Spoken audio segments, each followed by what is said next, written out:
अस्सलाम वालेकुम friends, welcome back to my channel, welcome back to अज़वारीम्स वर्ल्ड। अज़वारीम की दुनिया में आपको बहुत सारा खुशामदीद। कैसे हैं आप सब? उम्मीद करती हूँ, अल्लाह ताला से दुआ करती हूँ आप सब ठीक ठाक होंगे। अल्लाह ताला के फजल करम से मैं भी बिल्कुल ठीक हूँ और मेरे बच्चे भी बिल्कुल ठीक हैं। अल्लाह ताला का शुक्र है। आप सब का हाल क्या हाल है? आप सब कमेंट सेक्शन में ज़रूर बताएं। आप सबको मेरी तरफ से जुम्मा बहुत बहुत मुबारक हो। आज है जुम्मा, तो ये सुबह का टाइम है और मैं इस बार इनको सोइयाँ खिलाने की कोशिश कर रही हूँ, जो वो बिल्कुल भी नहीं खा रही। बहुत ही मूड ख़राब हुआ पड़ा है आज अज़वार इनका सुबह सुबह। ये मैंने सोइयाँ बनाई थी आज, जो कि अज़वारीन बिल्कुल भी नहीं खा रही, इसे पसंद नहीं आई। तो फिर मैंने खा ली थी सारी, क्योंकि मैंने इस पर दही डाला था और सोइयाँ थी जो मैंने बॉयल करके बनाई थी, तो इसको बिल्कुल भी पसंद नहीं आ रही थी टेस्ट इसका। तो ये बिल्कुल नहीं खा रही थी, तो कह रही थी मैंने नहीं खाना। तो ये लड़ाई हमारी चल रही थी। तो इसके बाद ये है सुबह का व्लॉग, सुबह की क्लिप जो मैंने बनाया था। ये यूनिफॉर्म है मेरे बेटे का, जो मैंने न्यू बाय किया था और हमने माशाल्लाह उसका स्कूल चेंज करवा दिया है। अब गवर्नमेंट से निकाल के हमने उसे प्राइवेट स्कूल में दाखिल करवा दिया है, क्योंकि गवर्नमेंट स्कूल में ज़्यादा तवज्जो नहीं मिलती बच्चे को। हमने बहुत 6 महीने 8 महीने गया है, बहुत ज़्यादा टाइम वेस्ट किया, 8 महीने नोटिस किया, लेकिन उन्होंने कोई भी तवज्जो नहीं दी, कुछ भी नहीं आया उसे पढ़ने को। तो फिर हमने उसे प्राइवेट स्कूल में दाखिल करवा दिया। तो यहाँ पर उसकी ताई माँ उसे काला टीका लगा रही हैं पीछे कान पे, जो होता है कहते हैं कि नज़र के लिए होता है, लेकिन फिर भी वो रोने लग गया था पहले दिन ही। तो अंश जैसे जैसे बड़ा हो रहा है, इसका मूड थोड़ा सा चेंज हो रहा है, थोड़ा सा गुस्से वाला हो रहा है, तो बात बात पे रोने लग जाता है। जैसे जैसे उसे पता चल रहा है बातों का, काम का, तो फिर उसे थोड़ा सा मूड चेंज हो जाता है। तो बच्चों को स्कूल भेजने के बाद, अंश को स्कूल भेजने के बाद अज़वारीम को मैंने सुला दिया था और आयत फातिमा को भी मैंने सुला दिया था। उसके बाद मैंने घर के काम स्टार्ट कर दिए थे, जो कि हमारी डेली की भाग दौड़ होती है, एक हाउस वाइफ की, एक माँ की, एक बीवी की जिम्मेदारी होती है। तो मैंने पहले सबसे अपने रूम से स्टार्ट किया था। मैंने पहले रूम क्लियर साफ़ किया अपना। तो मैं जो सारी चीज़ें होती हैं बिस्तर पे रख लेती हूँ, बेड पे रख लेती हूँ, कपड़े वगैरह जो भी चीज़ें होती हैं, चादरें, तो फिर मैं वहीं पे इकट्ठे ही तय लगाती रहती हूँ, फिर उन्हें अपनी अपनी जगह पे सेट कर देती हूँ।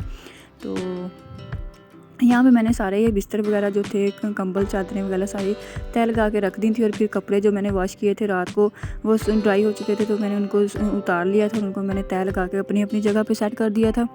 तो साथ के साथ ही काम निबटता रहे तो फिर अच्छा होता है, फिर ज़्यादा गंद नहीं डलता। तो इसके साथ ही मैंने सारे रूम की सफाई कर ली थी अपने की, और जो चीज़ें बिखरी हुई थी वो सारी समेट के अपनी अपनी जगह पे रखती थी, ताकि जब बच्चे आएँ तो फिर ज़्यादा मसला ना हो चीज़ें उठाने में और गंदा कमरा ना लगे। तो फिर मैंने अपने रूम से स्टार्ट करती हूँ। सबसे पहले मैं अपना रूम साफ़ करती हूँ, फिर घर के दूसरे काम करती हूँ, चाय वाले बर्तन वगैरह होते हैं वो धो लेती हूँ, उसके बाद झाड़ू पोछा हो जाता है वो कर लेती हूँ। तो पहले मैं अपने रूम को सेट करती हूँ, ताकि अगर बैठना भी हो कहीं तो किसी को, तो फिर वो गंदा ना लगे कमरा। तो इसके बाद मैंने बच्चों को नहला दिया था, आज जुम्मा था माशाल्लाह। तो मैंने आयत फातिमा और अज़वारीम को नहला दिया था। अंस आ गया था स्कूल से, तो फिर मैंने उसे भी नहला दिया था और वो जुम्मा पढ़ने चला गया था। बच्चियों को मैंने, बेटियों को मैंने पहले ही तैयार कर दिया था और वो खेलती रही थी माशाल्लाह। आयत फातिमा को मैंने सुला दिया था, क्योंकि वो सो जाती है फीड करवाने के बाद, तो इतना ज़्यादा तंग नहीं करती, अल्लाह ताला का शुक्र है। रात को भी जागना पड़ता है, तो फिर इसलिए दिन को वो सोती ही रहती है सारा दिन, अल्लाह का शुक्र है। रात को थोड़ा सा मसला करती है, थोड़ा सा रोती है। तो फिर यहाँ पे मैंने उसके बाद सवैयाँ बना ली थी, क्योंकि हमारे घर में जुम्मे वाले दिन ज़्यादा एहतमाम होता है, कुछ ना कुछ बनाया जाता है, मीठा बनाया जाता है, हलवा बना लेते हैं या सवैयाँ या मीठे चावल कोई चीज़ भी बना लेते हैं, जो भी अवेलेबल हो हमारे घर में। जैसे देसी घरों में होता है, मिडिल क्लास फैमिलीज़ में आप सबको पता ही होगा किस किस के घर में ऐसे होता है। मुझे कमेंट सेक्शन में ज़रूर बताइएगा कि आप लोग जुम्मे वाले दिन क्या क्या रूटीन होती है आप सबकी। तो मैंने यहाँ पे पानी बॉयल कर लिया था और उसमें ये सोइयाँ डाल दी थी। ये मशीन की बनी हुई सोइयाँ हैं, आप लोगों को शायद पता हो, या फिर आप लोगों ने कहीं देखी हो या खाई हो, तो आप लोग मुझे बताइएगा कि आपको पता है या आपने ये बनाते हैं। तो ये हमारे एक रिश्तेदार हैं, उन्होंने हमें दी थी मशीन की बनी हुई सोइयाँ, जो घर में बनाई जाती हैं मैदे से और घी से।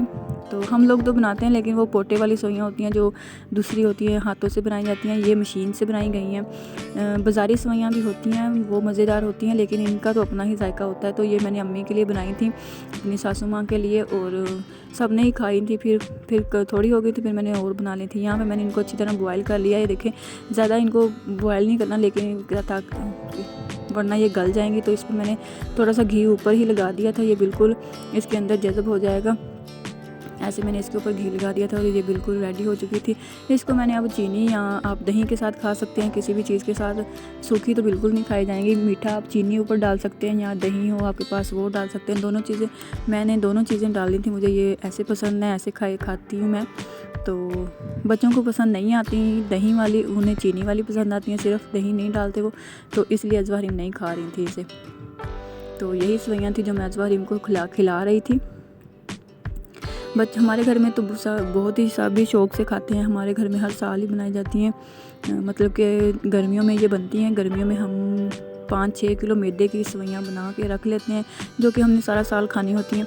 तो किसी मौके पे, किसी फंक्शन पे या ईद शबरात वगैरह पे सवैयाँ बना लेते हैं। हम बाज़ार की सवैयाँ ज़्यादा इस्तेमाल नहीं करते, हाथ की बनी हुई घर की सवैयाँ ही इस्तेमाल की जाती हैं हमारे घर में। तो यहाँ पे मैं अब आग जला लूँगी, क्योंकि हमने अब चूल्हा नया बनाया है।